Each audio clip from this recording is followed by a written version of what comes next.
Hello students. Last class में हमने जो है वो डिफरेंट जो है प्रोबेबिलिटीज़ के बारे में पढ़ाया था। तो अभी हम कुछ एग्जांपल्स देखेंगे जिससे हमें एग्जैक्टली प्रोबेबिलिटी समझ आएगी। तो एग्जांपल फर्स्ट है, let a coin is tossed 2 times.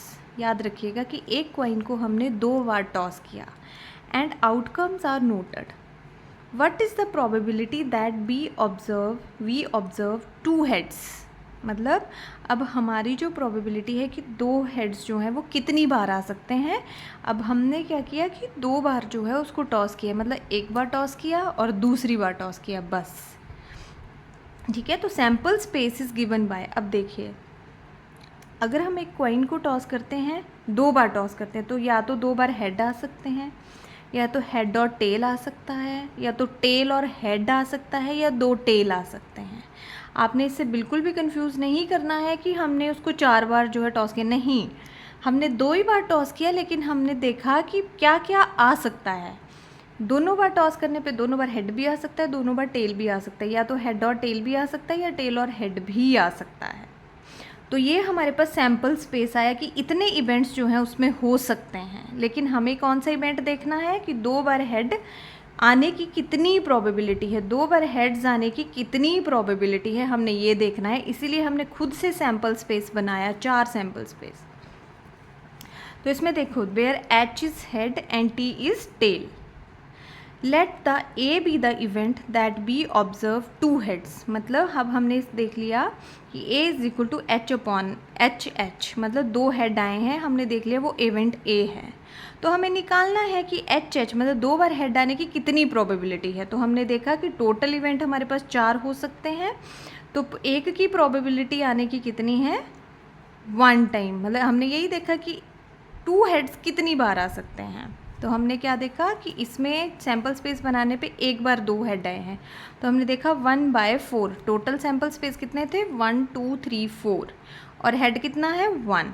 Therefore the probability that we observe 2 heads is 1/4 and it is very easy। इसमें बिल्कुल भी कंफ्यूज होने की ज़रूरत नहीं है। 4 चीज़ों में से एक की प्रोबेबिलिटी है, अगर हम नॉर्मली भी देखें तो आने की 1/4 ही रहेगी। ठीक है, क्योंकि इसमें कोई रूल तो लगेगा नहीं। अब next example is also very important. Let a dice is thrown and number on upper surface is noted. मतलब कौन सा नंबर आया वो हमने नोट किया। What is the probability that the number is greater than 3। मतलब 1 2 3 4 5 6, तो क्या प्रोबेबिलिटी रहेगी कि हमारे उसको रोल करने पे कि नंबर जो है वो 3 से ऊपर आएगा। And what is the probability that the number is 8। क्या प्रोबेबिलिटी रहेगी कि नंबर 8 आए। तो देखो, अब इसमें बहुत इजी है। डाइस मतलब जो सांप-सीढ़ी वाला हमारे पास होता है, दैट इज़ डाइस।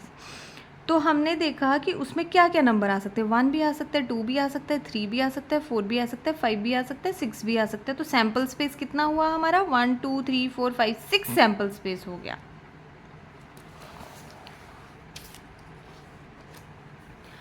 तो आगे हम देखेंगे, let A be the event that the number is greater than 3। तो हमने, हमारा पहला क्वेश्चन क्या था कि ये बताओ कि क्या प्रोबेबिलिटी है कि नंबर जो है वो ग्रेटर देन 3 आएंगे।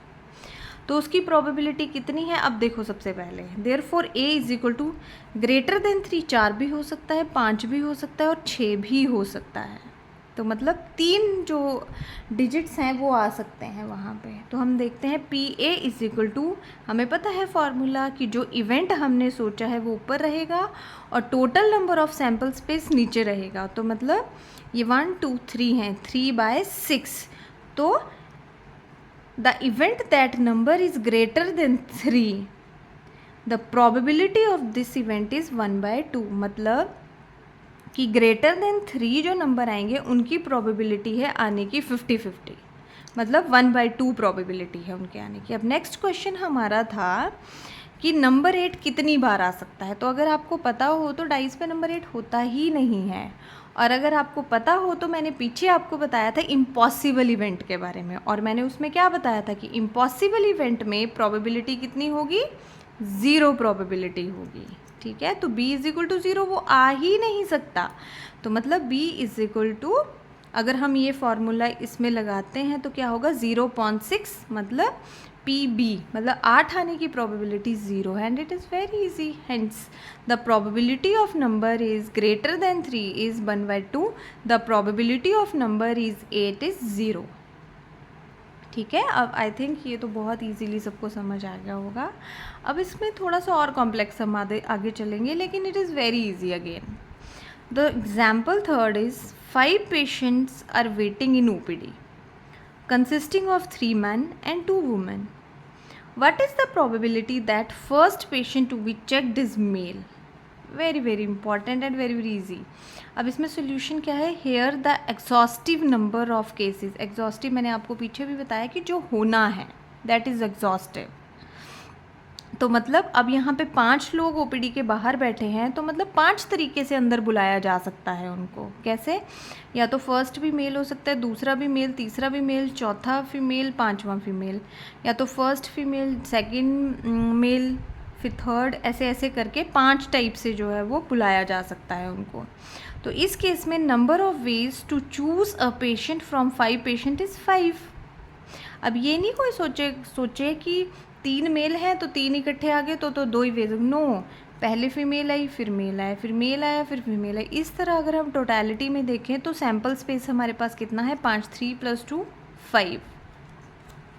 Late A be an event that the first patient to be checked is male. अब हमने जो हमें देखना है प्रोबेबिलिटी, हम हमेशा उसको इवेंट मान लेते हैं कुछ ना कुछ, तो हमने उसको इवेंट ए मान लिया कि जो है प्रोबेबिलिटी ए मान लेते हैं. Let A be the event that the first patient to be checked is male and here the number of ways to choose a patient from 3 men is 3. अब आपको बहुत अच्छे से समझ आएगा ये. देखो, एक तो एक प्रोबेबिलिटी है कि 5 में से, ठीक है, 5 में से जो है वो पहला मेल आएगा, ठीक है, एक वो प्रोबेबिलिटी है. लेकिन हमारे पास 3 मेल हैं और हमारे पास सिर्फ 2 फीमेल हैं, तो मतलब तीनों मेल में से, 5 में से तीनों मेल में से हम 3 बार जो है प्रोबेबिलिटी हमें मिल सकती है कि 3 जो है प्रोबेबिलिटी है कि मेल आ सकता है, या इवेंट ए जो है वो 3 बार हो सकता है. 1 बार मेल, 2 बार मेल, 3 बार मेल. तो मतलब 3 अगर बाहर बैठे होंगे, 5 लोगों में से मेल होंगे, तो 3 टाइम्स जो है वो बढ़ जाता है कि वो मेल ही बुलाएंगे. Hence the probability that the first patient to be checked is male is PA. तो मतलब जैसे हमने पीछे किया था कि डाइस हमने उछाला और हमने देखा कि 2 जो है वो 3 टाइम्स आया, तो इसमें क्या है? मेल जो है वो 3 टाइम्स है, तो मतलब 3/5. The probability of event A is 3/5. मतलब 5 में से 3 जो है या 3/5 जो है वो प्रोबेबिलिटी रहेगी मेल के आने की. ठीक है, तो इसमें बिल्कुल भी आप लोगों ने कंफ्यूज नहीं होना है. ये बहुत ही इजी न्यूमेरिकल्स हैं.